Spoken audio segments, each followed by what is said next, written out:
श्री स्वामी समर्थ. जयशंकर. व्यसन हे कुठलंही असू दे, ते वाईटच असतं. मग ते तंबाखूचं असू दे, सिगारेटचं असू दे, दारूचं असू दे, आणखीन कुठलं व्यसन असू दे.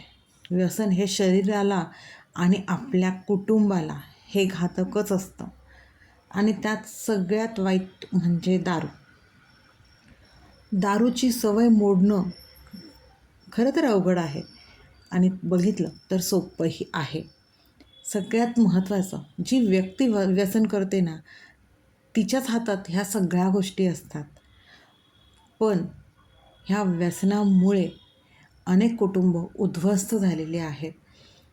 जी व्यक्ती व्यसन करते तिचा संसार मोडला जातो, घरात आर्थिक परिस्थिती बिकट होते. शिवाय जर त्या व्यक्तीची बायको असेल, आई असेल, बहीण असेल, या तीनही नात्यातील स्त्रियांना जो मानसिक त्रास होतो, त्या यातना होतात, त्या शब्दात कधीच कुणालाच समजू शकत नाही की तो त्रास काय असतो. त्यामुळे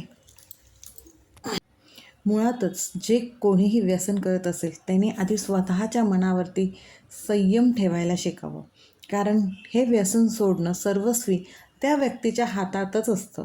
जर त्याने स्वतःच्या मनावरती संयम ठेवला, स्वतःची तयारी केली, तर दुसऱ्या कुठल्याच व्यक्तीला काहीही करायची गरज पडत नाही. पण बऱ्याच वेळेला अशा होतात की नाही ते स्वतःवर संयम ठेवू शकत. कसं आहे ना, दारूची सवय मोडण्यासाठी सर्वात आधी आपल्याला स्वतःशी प्रामाणिक होणं गरजेचं असतं. म्हणजेच त्या व्यक्तीला स्वतःशी प्रामाणिक होण्याची गरज असते. ही सवय आहे, गरज नाही, हे त्यांनी मनापासून मान्य करायला हवं. आणि हे जेव्हा मनापासून ते मान्य करतात तेव्हा बदल सुरू होतात. आपण विचारतो दारू का घेतात, तर उत्तर असतं मला टेन्शन्स आहेत. पण दारू घेतल्याने त्याचा फक्त क्षणभर विसर पडतो. आयुष्यभराचं उत्तर ते देत नाही. उलट प्रश्न वाढवत जातात, जे शांतपणे समजून घ्यावं लागतं. एकदम सगळं सोडणं जड जात असेल तर हळूहळू कमी करण्याचा निर्धार या व्यक्तीने स्वतः करायला हवा. कारण बदल हा टप्प्याटप्प्यानेच होत असतो. दारूची आठवण येते तेव्हा मन दुसरीकडे वळवायला शिकावं. चालायला जावं किंवा एखादं काम हातात घ्यावं. कुणाशी तरी मन मोकळेने बोलावं. स्वतःला दोष देण्यापेक्षा स्वतःलाच साथ द्यावी. जे लोक तुम्हाला दारूकडे ढकलतात त्यांच्यापासून अंतर ठेवावं आणि जे तुम्हाला सावरतात त्यांच्याजवळ राहावं. शरीरासाठी, कुटुंबासाठी आणि स्वतःच्या स्वाभिमानासाठी हा निर्णय घेतोय असं स्वतःलाच ठामपणे सांगावं. सुरुवातीला त्रास होईल, अस्वस्थही वाटेल, पण ते तात्पुरतं असेल. परिणाम मात्र कायमचे असतात. 1 दिवस नाही, 2 दिवस नाही, पण हे जर सातत्य ठेवलं तर नक्कीच आत्मविश्वासही वाढतो. आणि दारू सोडणं म्हणजे काहीतरी गमावणं नाही, तर स्वतःला परत मिळवणं आहे. आज हा घेतलेला छोटासा निर्णय उद्याचं संपूर्ण आयुष्य बदलू शकतं, एवढी ताकद या निर्णयामध्ये असते. म्हणूनच दारू सोडवणं किंवा कुठलंही व्यसन सोडवणं हे सर्वस्वी त्या व्यक्तीच्या हातात आहे. पण तरीही आपण एक उपाय म्हणून किंवा आपण एखादी परीक्षा देतोय, पेपर लिहितोय, तेव्हा पुरवणी लावतो ना, त्याच पद्धतीने त्या व्यक्तीच्या प्रयत्नांना आपणही ही एक पुरवणी लावायची. म्हणजेच हा एक उपाय करायचा. तो उपाय कुठला? तो साधा सोपा उपाय आहे.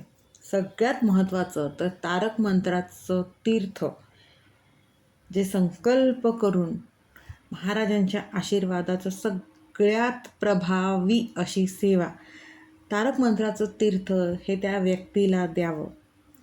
आणि दुसरं म्हणजे महादेवाच्या पिंडीवर अभिषेक केलेलं पाणी हेही त्या व्यक्तीला प्यायला द्यावं.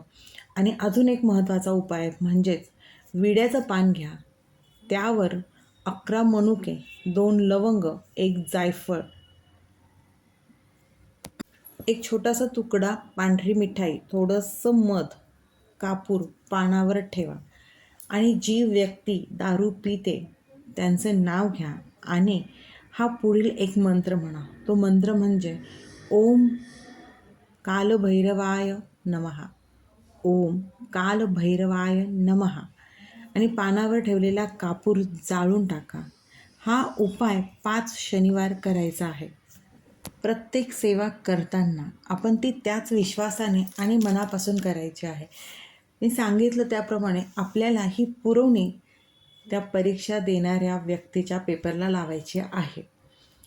गरज खरंच त्या व्यक्तीच्या मनाची आहे की त्याला ह्या सगळ्यांपासून सुटका हवी आहे. त्याला स्वतःमध्ये बदल घडवायचे आहे. त्याला स्वतःला दारू सोडायची आहे. त्याने एकदा स्वतःच्या मनाशी प्रामाणिक झालं ना आणि त्याची ही सवय नक्कीच हळूहळू कमी होईल. शरीरासाठी, कुटुंबासाठी, स्वतःच्या स्वाभिमानासाठी ह्या सगळ्या गोष्टी करायच्या आहेत हे त्याने स्वतःच्या मनाला ठामपणे सांगायलाच हवं. आणि जेव्हा हे स्वतःच्या मनाला आपण ठामपणे सांगतो की नाही आता मला उभं राहायचं आहे, ह्या सगळ्या गोष्टींसाठी, ह्या सगळ्या व्यसनांपासून लांब जायचं आहे, तर ती व्यक्ती स्वतःचं आयुष्य स्वतः सकारात्मक घडवू शकते. स्वतःला आपल्या स्वामींच्या सेवेत घालावं आणि स्वामींच्या सेवेत आल्यानंतर स्वामी हळूहळू आपल्या आयुष्यातील नकारात्मक गोष्टी स्वतः दूर करत असतात. फक्त आपल्याला प्रामाणिकपणे, विश्वासाने, श्रद्धेने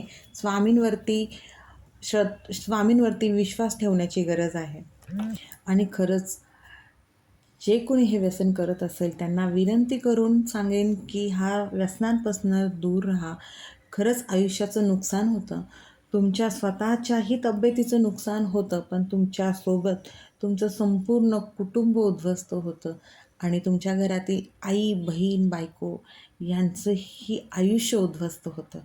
त्यामुळे ह्या वाईट गोष्टींपासून, ह्या व्यसनांपासून दूर राहा आणि स्वतःला स्वामी सेवेत घाला आणि तुमच्या आयुष्याचं सोनं झालेलं बघा.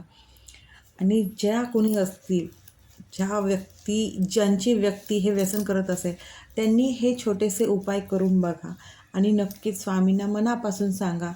याचा अनुभव येतोच. आणि खरंच सांगेल की ज्या व्यक्तीला दारू सोडायची त्याचीही मानसिक स्थिती, मानसिक तयारी असायलाच हवी. त्यामुळे ही जर माहिती आवडली असेल तर नक्कीच कमेंटमध्ये श्री स्वामी समर्थ लिहा. श्री स्वामी समर्थ.